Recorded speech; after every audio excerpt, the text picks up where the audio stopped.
70 বছর পুরানো ছবি কিভাবে আপনারা নতুনের মতন করতে পারবেন। অনেকের জন্য দেখি টাকা চেয়ে থাকে, ভাই আমাকে এত টাকা দেন, আপনার ছবিটা আমি সুন্দর করে দেব। কিন্তু না ভাই, আমার এই ভিডিওটি সম্পূর্ণ দেখেন, তাহলে আপনারা বুঝতে পারবেন কিভাবে পুরানো ছবিকে নতুনের মতন করা যায়। চলুন দেখি। আপনারা প্রথমে চ্যাটজিপিটি বা জেমিনি অ্যাপটি ওপেন করবেন, যে কোনো একটাতে করলেই হবে।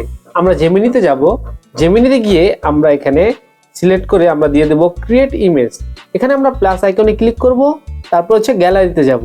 গ্যালারিতে গিয়ে আমরা একটি ছবি সিলেক্ট করে দেব, এই যে এই ছবিটা সিলেক্ট করে দেব, কাপেল ছবি।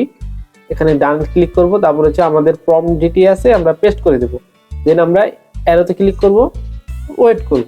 আমাদের এই পুরানো ছবিকে কিভাবে আমরা নতুনের মতন করতে পারি তাই দেখবো এখন। দেখুন একবার, এই যে এই ছবিটা কি পুরানো ছবি, সেই পুরানো ছবিকে একদম নতুন বানিয়ে দিয়েছে। কেউ বিশ্বাস করবে এটা 70 বছর আগের ছবি। নিচে সেভ বাটন আছে, আমরা সেভ বাটনে ক্লিক করলে ছবিটি ডাউনলোড হয়ে যাবে। আমার ভিডিওটি ভালো লাগলে অবশ্যই লাইক, কমেন্ট, সাবস্ক্রাইব করে পাশে থাকবেন। ফলো করতেও ভুলবেন না।